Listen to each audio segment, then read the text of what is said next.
This is my PT-17 is what this is. I got one of these built and finished.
Ten-foot wingspan. I can't even get in the viewfinder there in that cub. This is one of the little four-stroke engines. It's a two-cylinder. You see they're sticking out both sides. And that's that big multicolor 8-foot wingspan. This one right down here, this is a 10-foot wingspan. The motor on it is a weed eater motor.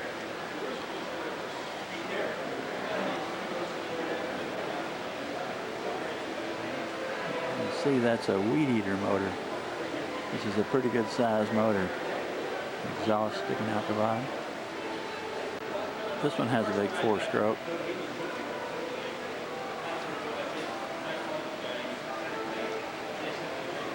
About an 8 or 9 foot wingspan.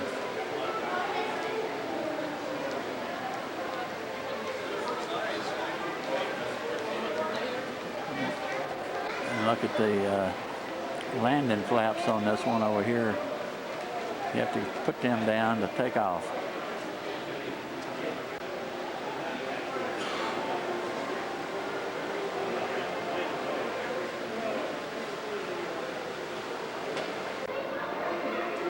Check out the motor on that one. That's just a little 5-foot wingspan, but it's got a big old motor on it.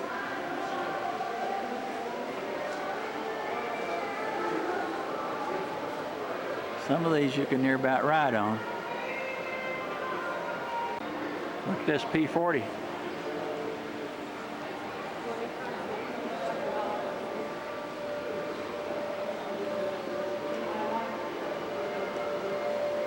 There's another one that's about maybe 11-foot wingspan, that yellow one.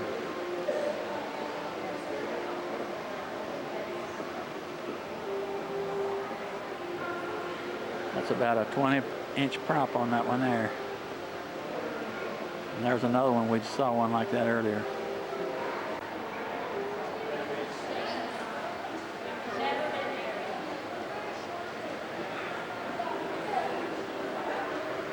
It's got a Husky motor on that one. A 22-inch prop.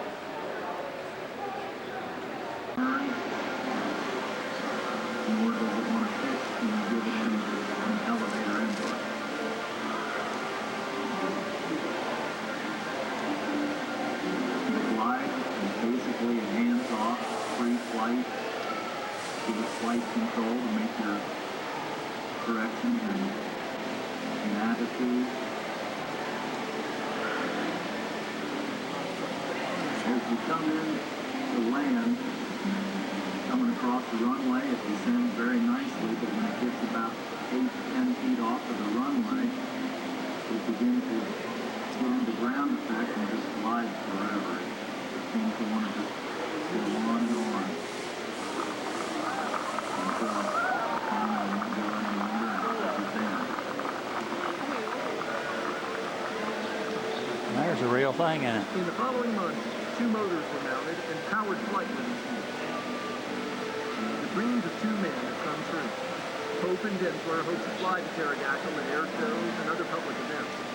Share with the audience sights that have not been seen in our sky for over 65 million years. This is Shane Maynard of the Cincinnati Zoo Report.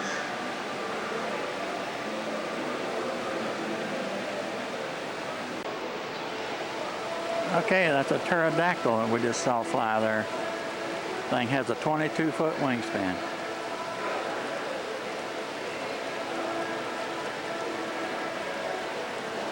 Took that guy 3 years to build that. And it flies like a champ. Got 2 little 90 motors on it.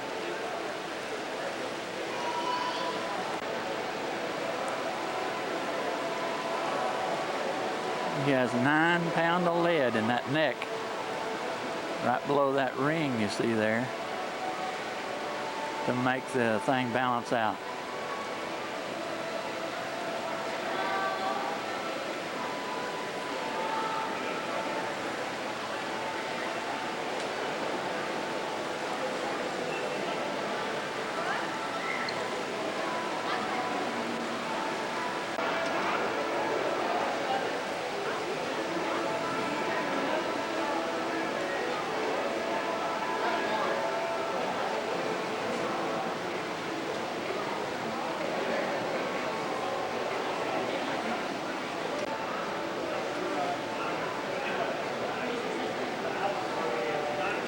Look at that pusher prop on the back of that.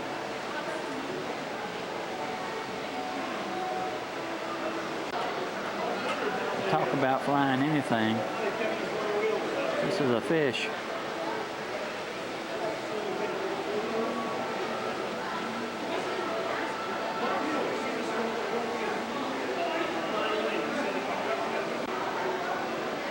This is Snoopy. I guess that's who that is riding on that disc.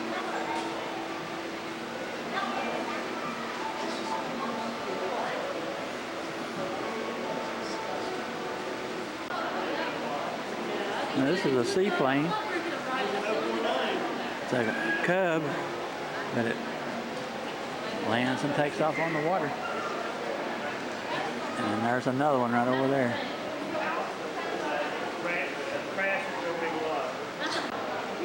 There's one of the 4-cycle engines. See the push rods in the front of it?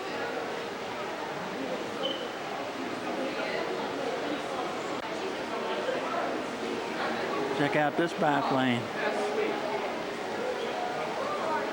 About an 8 or 9 foot wingspan. Check that motor out. That's just a big old 2-cycle. They got this German model. That's a fancy wing on it. And tail. And then here's a couple of seaplanes.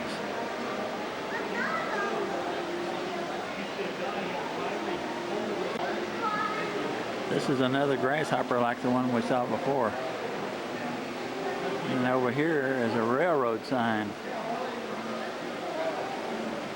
They just about build anything and fly it. And way off in the distance, you can see the pterodactyl. This is a Learjet.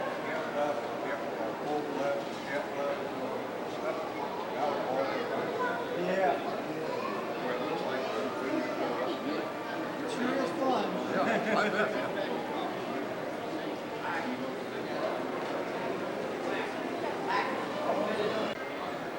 I got my kit. Yeah. That was my this year's prize. I thought that was prize. It's a strange looking airplane with that nose. Has the elevator and everything on the nose.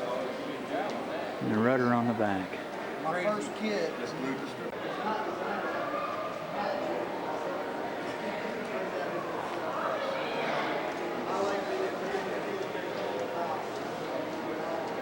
make them lighter, you can see how they built this one. Got the big holes in the wing. Cut down on the weight.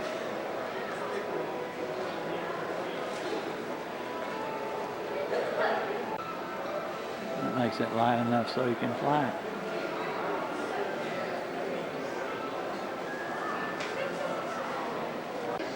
They get pretty fancy with some of these cockpits.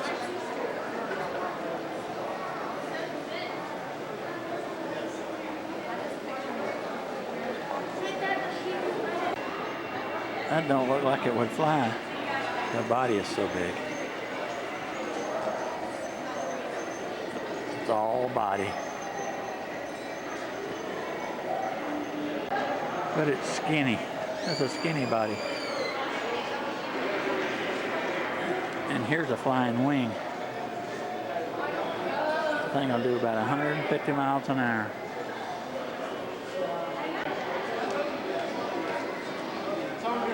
How much work you think you went in this V-29?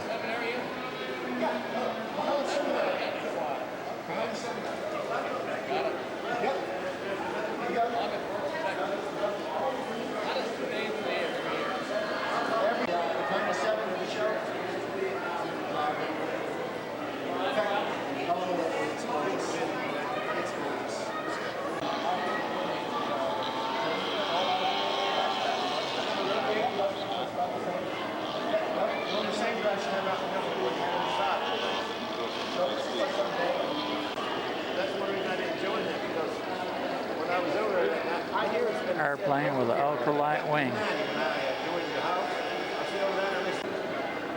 Nice looking two-stroke four-cycle engine.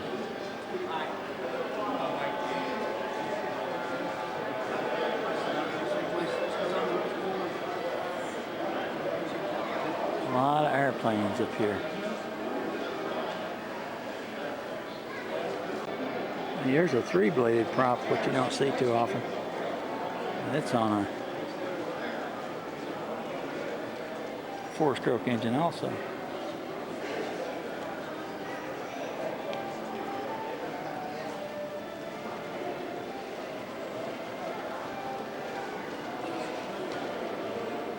Hundreds and hundreds of hours of work. Now, sometimes it only lasts a few seconds. Then it's scrap wood. These motors are getting to be real popular.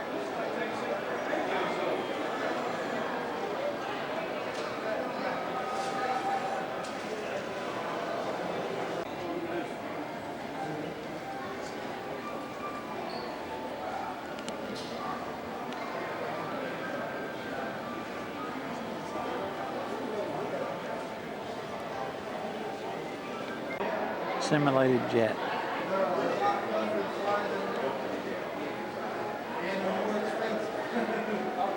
But it has a two-cycle engine on the front. And it's got these little, supposed to be missile launchers on the end.